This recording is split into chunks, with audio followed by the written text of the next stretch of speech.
Why do we desire something so much, but when we finally achieve it, the shine fades so quickly? Have you ever felt that intense desire for something? Something that seemed capable of changing your life. And then when you finally get it, you realize the feeling doesn't last as you imagined. It's as if the sparkle disappears as soon as it becomes part of your routine. We've all experienced this in some way. The child who waits months for a toy, the teenager who follows every launch of a fashion item, or the adult who imagines that achieving something will change their entire life. And yet, after the initial excitement, the sense of novelty and thrill fades. It's as if the mind itself has grown accustomed and demands something new to maintain attention and enthusiasm. Desiring is natural. It's the engine that drives us, that makes us pursue goals, learn and grow. But often, the intensity of desire surpasses the reality of what we are seeking. The expectation itself becomes more interesting than the actual achievement.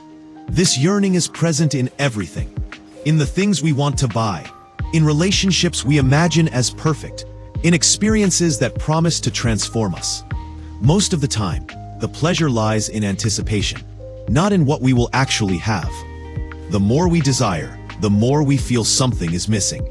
And it is precisely this sense of emptiness that keeps us moving, always looking for the next object or experience capable of filling this inner space that never seems complete.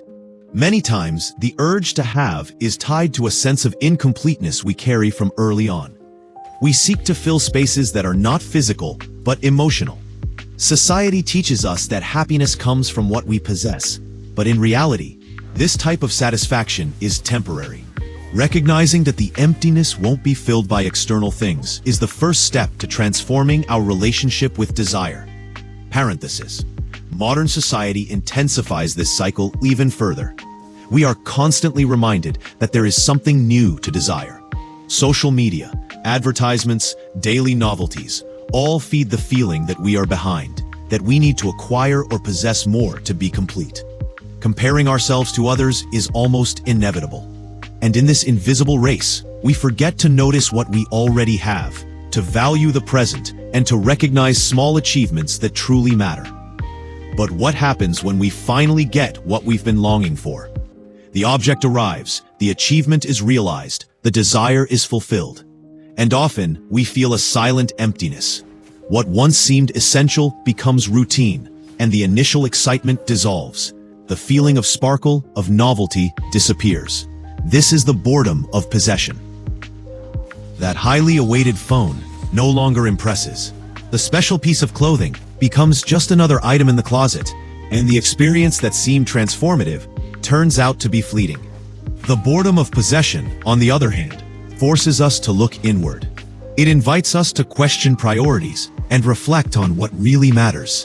When we feel that the novelty has lost its force, we begin to notice simple details that previously went unnoticed. The sound of rain, a conversation with a friend, the taste of a simple meal. Boredom connects us more deeply to the present and gives us the opportunity to slow down. There is also a silent layer that accompanies this cycle: constant comparison. While we desire something, we watch what others have and pressure ourselves to achieve the same. When we do, we realize the satisfaction is fleeting, and soon another target emerges. This invisible pressure reinforces the yearning and intensifies boredom, creating an almost infinite cycle. Recognizing this is liberating because it allows us to slow down and redefine our own measure of value. Another dimension worth considering is how desires shape decisions. Many choices are influenced not by what we truly want, but by what we think we should want. Objects, experiences, status, and achievements become external goals, imposed by social perception or fear of being left behind. Recognizing this influence helps us regain control over our priorities and make decisions more aligned with our true selves. It is also worth reflecting on the relationship between time and desire. The more we long for something, the greater the expectation, and the slower the time until we achieve it seems. When we finally get there, what we feel is not proportional to the waiting time. The intensity of excitement diminishes quickly. Learning to value the present, not just the future we imagine, allows us to turn waiting into something more meaningful and less distressing. So, is the problem in desiring or in how we desire? Desiring is not wrong. It's natural and part of the human experience. The problem arises when we make desire our only source of happiness, when we believe that achieving something external can fill an internal void. This is when the cycle becomes suffocating. It is never enough.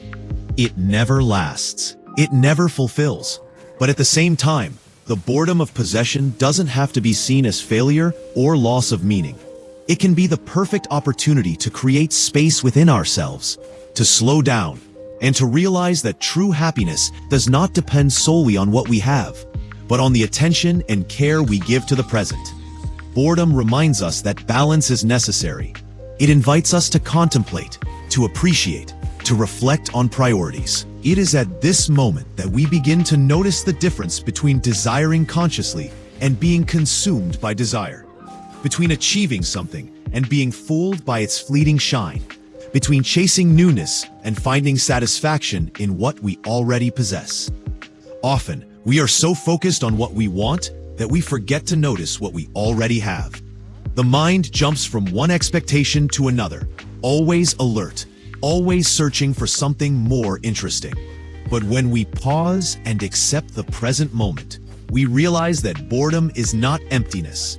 It is fertile ground, a starting point to reflect, create, and find value in things that do not depend on acquisition or novelty. Boredom teaches us attention, teaches us presence, teaches us that life is more than the next desire or the next achievement. The cycle of desire, achievement, boredom does not need to be a prison. It is natural and inevitable, but it can be transformative if understood. To desire consciously, to achieve without being deceived, and to allow ourselves to appreciate what we already have is the path to breaking the cycle of dissatisfaction and discovering new forms of pleasure that do not depend on external acquisitions. In the end, it is not about having more. It is about living better, noticing the beauty in small things, and finding joy in what is already within our reach. Boredom stops being emptiness and becomes a space for creation, contemplation, and perception. The urge to have drives us forward, but boredom teaches us to look around, to value what truly matters. And perhaps, if we learn to balance desire and presence, we can finally experience a full, conscious, and truly satisfying life, even without depending on new objects or achievements to feel complete. It's about learning to live better with what we already have.